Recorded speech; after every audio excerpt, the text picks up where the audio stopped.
done as far as scripture reading. I always want this channel to be something interesting and engaging, and we will pick right back up with our scripture reading on the next video. But every so often I want to start mixing in some videos that cover another thing that I've always found extremely interesting, and that is anatomy and physiology. Specifically in this case, we'll be going over anatomy, but I figured we could trace and look at some different anatomical structures, and just see how that's enjoyed by you all in the community.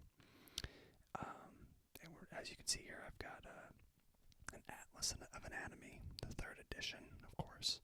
It's not quite Gray's Anatomy. We're not going that route, but we definitely have almost 700 pages of content here, so there's plenty of interesting stuff that we can get into. So yeah, without further ado, we'll go ahead and dive in, skip over some of the introductory pages, and starting out in the back, we'll go over surface anatomy first, and then I don't know if we have time, we'll get into the bones, ligaments, and joints. But to go over the back as a whole, we've got your surface anatomy, your bones, ligaments, and joints, muscles, your neurovasculature, and then the sectional and radiographic anatomy, which is also interesting in its own right. So, without further ado, let's get after it.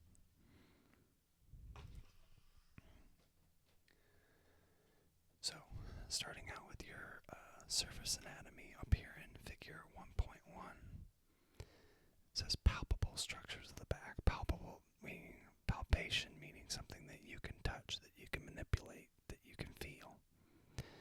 So you've got your vertebra prominens right here at C7. So your cervical canal is right here, going to be right in this area. It's C1 through C7. C1 is, and I'm sure we'll see it later, but C1 is the axis, C1 is the atlas, C2 is the axis, which allows for your rotation. And then you've got your scapular spine right here, where your scapula is, and then the medial border of the scapula right here, so the scapula as a whole. And then the inferior angle of the scapula, so that comprises the different portions of the scapula, the spine, the medial border, and then the inferior angle, kind of rounding it out. You can see. And then taking away the skin and most of the musculature, you can see the acromion process right here on the very corner. And then the greater tubercle of the humerus, where those two things meet right here. And then there's the clinoid cavity right here, which is what allows the humerus to rotate around and give your arm rotation. Anytime you hear somebody say, "Oh, I separated my shoulder," which may not be something you hear every so often, but you hear it in athletics, it's where that acromion process has come out of joint with the clavicle, which is on the front side over here. And then you've got your ribs 6 through 12 over here, including the bottom two ribs, 11 and 12. Those are called your floating ribs, because they're not attached like these. As you can see, these are all kind of one cohesive unit, and then these are just kind of hanging out. You have your iliac crest down here, meaning the upper portion of your ilium, which kind of makes up the hips, what we colloquially refer to as the hips. And then the posterior superior iliac spine. So posterior in the back, superior at the top, iliac spine. And you've got your anterior superior iliac spine over here. Your sacrum down here. When you say that you fell on your tailbone, that's what you're talking about, is your sacrum. And then you have the greater trochanter of the femur. The femur is your big leg bone right here that supports the majority of your weight. And the trochanter is just kind of an extension off of that, an easily identifiable landmark and palpable point. And then you have your ischial tuberosity down here, the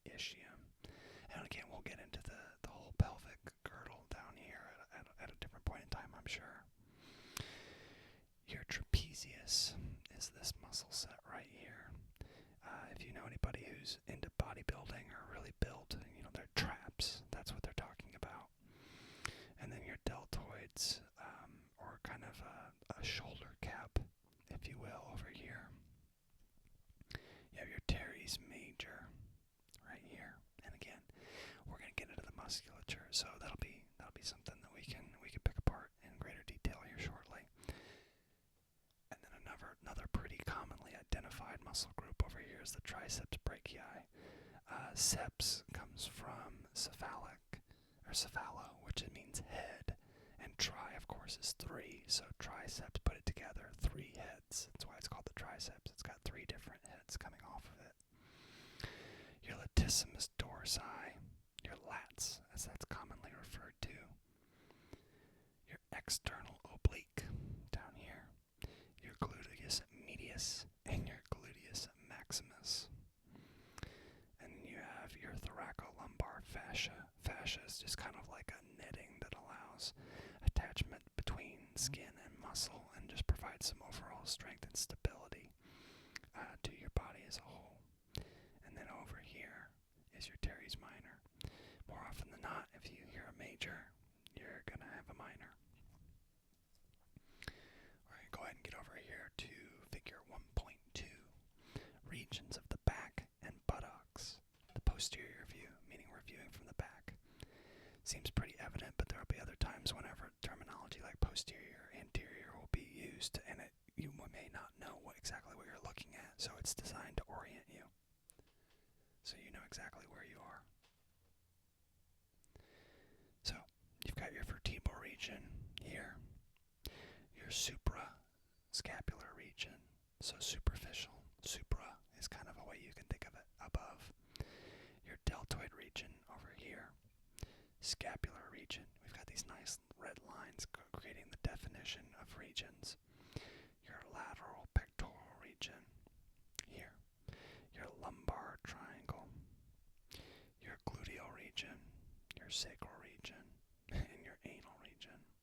I think we're all mature enough to be able to handle words like that, right? I'd say so. I have confidence in you. And then we've got your paravertebral line, your scapular line, and the posterior midline. So the posterior midline, it says the posterior trunk midline at the level of the spinous processes. Your paravertebral line is the line at the level of the transverse processes. Now if you say, what's a transverse process? We'll get to it. Maybe not in this video, but I promise. And then the scapular line. It's a line through the inferior angle of the scapula. Over to figure 1.3. Spinous processes and landmarks of the back. Again, posterior view. We'll go ahead and actually read the chart first, and then we'll use the indications up here and kind of walk through it. So we talked about it over here, the vertebra prominence, C7. It's the projecting spinous process of C7 that's clearly visible and palpable. So again, you can touch it. That's going to be right here. And then T3 is the scapular spine. So the spine of the scapula is at the level of T3.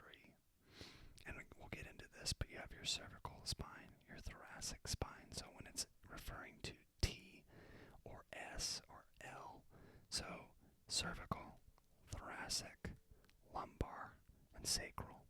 So they just take the C from cervical, the T from thoracic, the L from lumbar, and the S from sacral, just kind of as a shorthand notation. So when we say T3, that means the third vertebral segment of the thoracic spine. So the T3 process. You've got your scapular spine over here, and then your T7 spinous process, and that's the inferior angle of the scapula. So basically here you have an indication that your scapula is going to run about 4 spinous segments long from T3 to T7. T12 runs just below the 12th rib, which is the very bottom rib. So if you're trying to figure out, where things are in approximation to one another, if you find your bottom rib, you've basically found the bottom of your T-spine, if you ever wanted to know that for some reason. L4 is the fourth lumbar segment. That's the L4 spinous process. That's the summit of the iliac crest. So that's the beginning of your hips, basically. So you find the upper portion of your hips. You found L4. You're almost at the bottom of your lumbar spine. The posterior superior iliac spine is right here. And that posterior superior iliac spine is going to coincide with the S2 spinous process, and it's recognized by small skin depressions directly over the iliac spines. Now, obviously that's going to be a little bit harder to note for someone who may be overweight, but for people who are lean or muscular, it's going to be something that you're going to be able to find a little bit more easily. Alright. Moving right along, we're going to get into the vertebral column. We'll go over the vertebral column, I think, and that should be good for what we want to cover for today, because I don't want to get into too much at once. I want it to be something that we can extend over a period of time. So it says the vertebral column, or the spine, is divided into four sections: the cervical, thoracic, lumbar, and sacral spines. So cervical, thoracic, lumbar, and sacral spines, which we talked about that a little bit already. It says that both the cervical and the lumbar spines demonstrate lordosis, or this inward curvature. And the thoracic and sacral spines demonstrate kyphosis, or an outward curvature. So kyphosis is actually a medical condition. You may see it in some elderly people if they're really, really stooped over. They have an advanced kyphosis, or an outward curvature, where they're kind of constantly hunched over. And you know, that's we can see all sorts. We can talk about maybe different disease states. I'm not sure if those will be shown in the anatomy, because really, when we're looking at the anatomy, we're looking at the standard or the norm. And if we get into disease states, we might be able to talk about that if they are listed or indicated in this text here. But so getting into the cervical spine, we have a couple different junctions that are of note. We have the craniocervical junction, which is basically where your head and your cervical spine meet together. And then you have the cervicothoracic junction, and that's going to be that C7, the cervical prominence. You have your thoracic spine in totality here, and thoracolumbar junction, where the thoracic spine and the lumbar spine meet together, and then the lumbosacral junction right down here. And then, of course, the sacrum, or the sacral spine. Now, we've got a little clinical box here, so getting into, spinal development. The characteristic curvatures of the adult spine appear over the course of postnatal development, being only partially present in a newborn. The newborn has a kyphotic spinal curvature, so again, going outward like we talked about. So again, lordosis, inward, kyphosis, outward. Being only partially present in a newborn, the newborn has a kyphotic spinal curvature, shown here in A, kyphosis outward. And lumbar lordosis develops later and becomes stable in puberty. So you got your transitional phase where it starts to look a little bit more normal. You know, you've got your lordosis, kyphosis, lordosis, kyphosis. And then those are more pronounced, of course, in an adult, and then the puberty and post-puberty stages. So cervical, lordosis, kyphosis, lordosis, kyphosis. They alternate. It's pretty fascinating how it's developed. So again, getting into some anatomical features. Forgive the redundancy, but I feel like it's worthwhile to cover. The spinous processes are the portions sticking out in the back. The costal facets on the outside. The articular processes, which are tucked inside here. The intravertebral foramina. When you hear foramina or foramen, just think opening. The intravertebral foramina. The intravertebral disc. So these discs in between are your shock absorbers between the bones of the spine. And if you ever hear of a disc herniation, that's whenever some of these discs kind of come out of place, or maybe stick out a little bit. And the reason that that's troublesome, beyond the pain and the nerve compression, is also because the spinal cord runs right through here.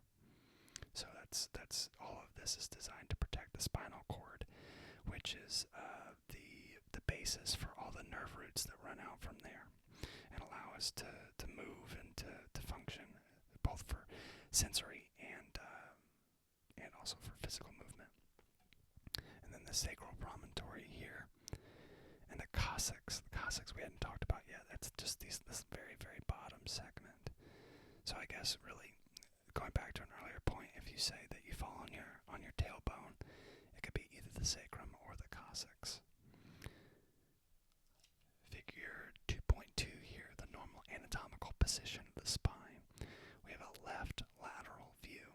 So again, orienting yourself. It's pretty self-evident because you can see that you're looking at it from the left side, and you're looking at the left from the left on the side. So left lateral side view. The dens of the axis, C2. So again, axis. We're going back to an earlier idea what we talked about, Atlas. You know, the mythical tale of Atlas, where he's holding the weight of the world.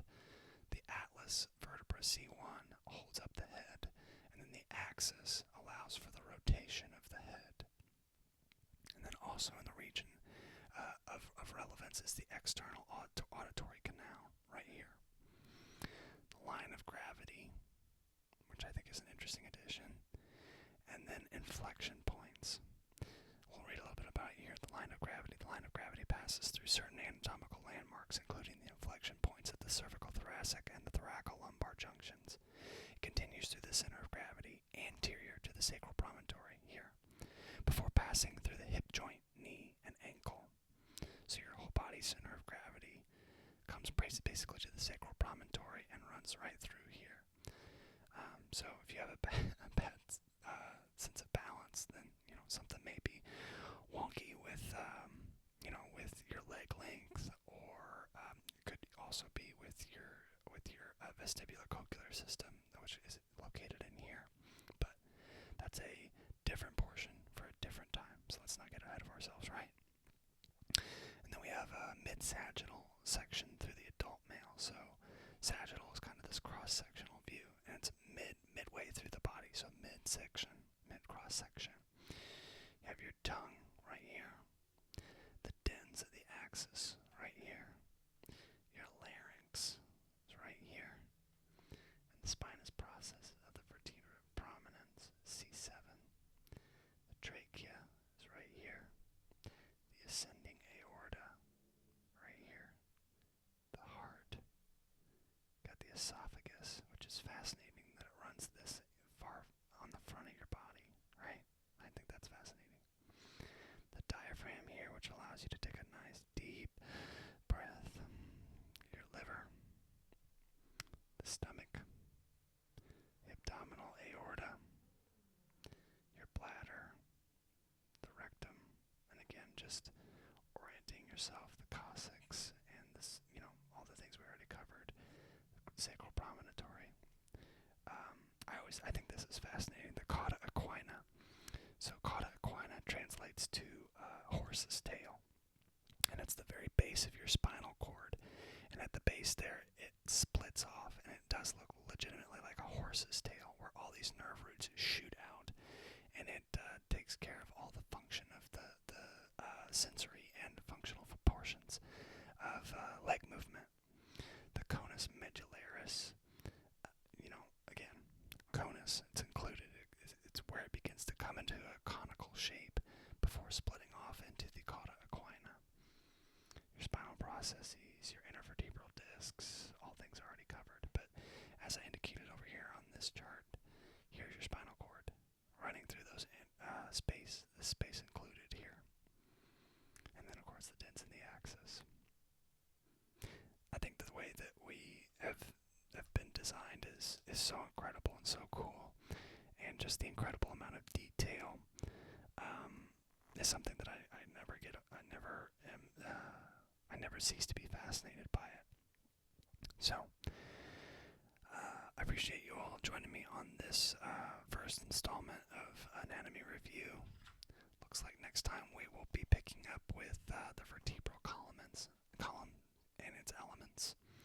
I'm excited to share things that I find interesting with you all. If you have any commentary on the things that we cover, and whether that be scripture or the anatomy or anything like that, would love to hear more in the comments of what you see, what you think, something you'd like to see more of, constructive criticism, emphasis on the constructive, right? Look forward to sharing more with you all, and hope you have a great rest of your day.